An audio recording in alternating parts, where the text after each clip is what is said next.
వాళ్ళతో కలిసిపోయిన ఇది కానీ కొంత జనాన్ని ఆకట్టుకుంది.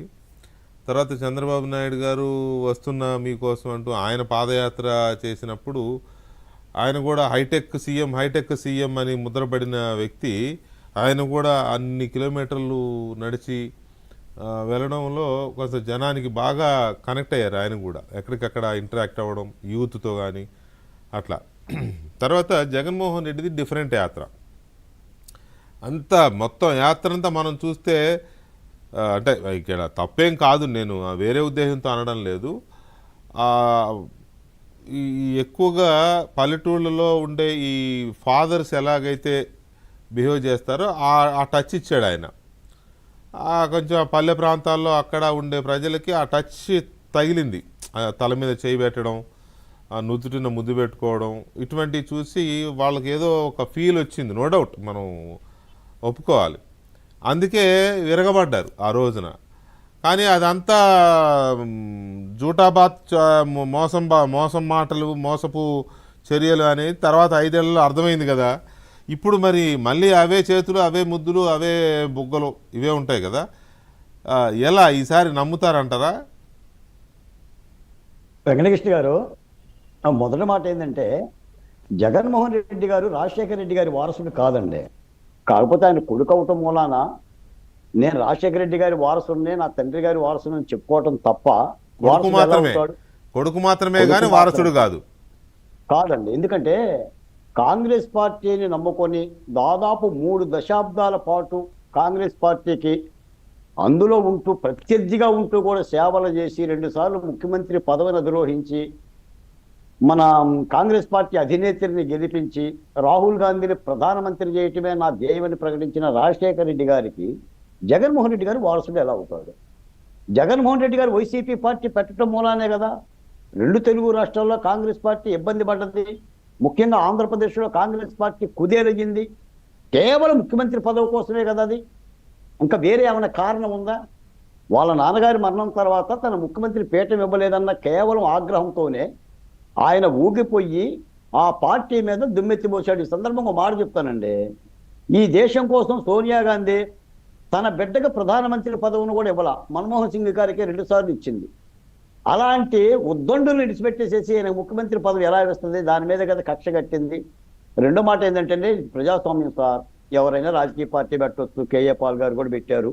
ఆంధ్రప్రదేశ్లో 70 పార్టీలు రిజిస్ట్రేషన్ అయ్యి ఉన్నాయి. జగన్మోహన్ రెడ్డి గారు కూడా పార్టీ పెట్టచ్చు. కాకపోతే ఏ పార్టీ, ఏ విధానం, ఎవరు నాయకుడు, ఏం చేస్తాడు, ఎలా చేస్తున్నాడు అనేది ప్రజాస్వామ్యంలో ప్రజలు అప్రమత్తంగా ఉండాలి.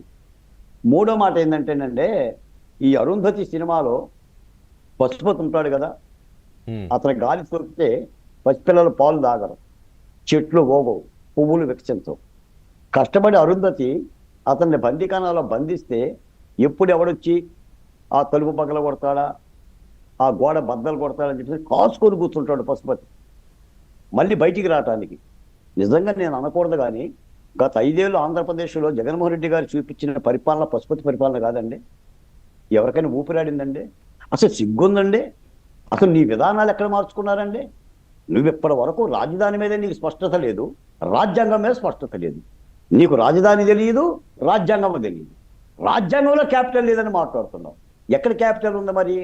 అంటే ఇటువంటి తప్పుడు విధానాలను పెట్టుకొని వీళ్ళు రాజకీయాలు చేసినంత కాలం ప్రజలు అప్రమత్తంగా ఉండాలి, ఆయా సామాజిక వర్గాలు అప్రమత్తంగా ఉండాలి. కాకపోతే ఇంకో మాట కూడా చెప్తున్నా, గతంలో ఆయన 3600 కిలోమీటర్లు పాదయాత్ర చేసిండు, ఇప్పుడు 5000 కిలోమీటర్లు అంట. గతంలో ఏడాది పాటు చేసిండు, ఇప్పుడు 2 సంవత్సరాలు పాదయాత్ర చేస్తాడంట. ఇంకొకటి ఏంటంటే జగన్మోహన్ రెడ్డి గారికి కూడా పని లేదండి. ప్రభుత్వాన్ని సద్విమర్శగా, విశ్లేషణగా, దమ్ముగా విమర్శించడానికి ఈయన దగ్గర ఏమీ లేదు. ఇక ఈయన చెప్పేదంతా ఏంటంటే నేను బటన్ నొక్కా, లేకపోతే ఎర్ర బుక్క రాజ్యాంగం, రెడ్ బుక్ రాజ్యాంగం, వాడిని బొక్కలు వేస్తా, వీళ్ళేమో తోలు చేస్తా. ఇక ఈ మాటలు మాట్లాడుకుంటూ డబ్బులు ఉన్నాయి కదా సార్, ఆయన పాదయాత్ర చేయడానికి డబ్బులు లేకపోతేగా బాధ. డబ్బులు ఉన్నాయి, ఆయన సామాజిక వర్గానికి సంబంధించిన అనుచర గణం ఉంది, ఎవరైనా చేయొచ్చు పాదయాత్ర. కాబట్టి చేసుకుంటే చేసుకోవచ్చు కదా అని ఒకసారి మోసపోతారు వెంకటకృష్ణ గారు. పాదయాత్ర చేశారు, ఒకసారి మోసగించారు, మళ్ళీ పాదయాత్ర చేస్తే ప్రజలు మోసగించబడతారని అయితే నేనైతే అనుకోవట్లా. ఒకవేళ అలా అనుకునే లెక్క అయితే ఆయన చెప్పింది అదే కదంటే వై నాట్ 175, మళ్ళీ మనకు 175 వస్తాయని చెప్పి కార్యకర్తలకి నాయకులకి చెప్తే విస్తుపోయారు కదా, చాలా మంది నమ్మారు కదా, నమ్మిన వాళ్ళందరూ జైల్లో పోయారు కదా, కదండి. పోయినట్టు 175 అంటే ప్రజాస్వామ్యంలో 175 వస్తాయా? అది తలకమాసినోడు కన్నా అర్థమవుతుంది కదండి. 175 నీకు సీట్లు రావటానికి ఇది ప్రజాస్వామ్యం నీ అడ్డానా అంటే గీసుకుందాం అనుకున్నావా? తెలుగుదేశం పార్టీ వాళ్ళందరినీ కూడా ఊళ్ళ నుంచి తరిమేసి, నియోజకవర్గాల నుంచి తరిమేసి, నాయకుడిని బంధించి ఒక నియంత పరిపాలన లాగా, లేదా ట్రంప్ గాడు గనక వెనుజులా అధ్యక్షుడిని ఎత్తుకుపోయినట్టుగా ఎత్తుకుపోదాం అనుకున్నారా? ఈ ప్రజాస్వామ్యం కదా. ఏమైంది వెరసి? విజయసాయిరెడ్డి గారు అన్నాడుగా, నువ్వు ఇలాగే భ్రమంలో ఉండు, వెనుజులా అధ్యక్షుడు ఎత్తుకుపోయినట్టు ఎత్తుకుపోతారని. అందుకని ఇప్పుడు మనం కోరుతుంది కూడా ప్రభుత్వాన్ని ఏంటంటే, ఇప్పుడు గత 5 ఏళ్ళు జరుగుతున్న ఈ మద్యం విచారణ కానీ, లేదా వివేకానంద రెడ్డి హత్య విషయం కానీ, ఈ లోపాయకార విధానాల మీద కూడా సత్వరం ఈ విచారణ పూర్తి చేసి జగన్మోహన్ రెడ్డి గారిని ఎంత బొక్కలో వేశానని మాట్లాడుతున్నాడండి. ఇంత బరి తెగించి మాట్లాడుతున్నా అంటే ఈయన బొక్కలు వేయాలని చెప్పి ఈయన కోరికగా ఉందా, లేకపోతే ఈయనకి వెళ్ళాలని చెప్పి ఆశగా ఉందా? గతంలో బొక్కలోకి వెళ్ళటం వల్ల నా ముఖ్యమంత్రి పదవి ఇచ్చింది కాబట్టి మళ్ళీ ఒకసారి వెళ్ళొద్దామని చెప్పి కళ్ళగంటున్నాడా? ఏం అర్థం కావడంలా వచ్చినట్టుగా మాట్లాడుతున్న విధానం కనిపిస్తుంది. దీపక్ రెడ్డి గారు ఆయన ప్రజల దగ్గర అయితే ఇవన్నీ కూడా కోర్ అంశాలు, ఏ అంశాలు జనంలోకి తీసుకెళ్తున్నాడు అంటే అది ఆయన మాటలను బట్టి అర్థమవుతోంది.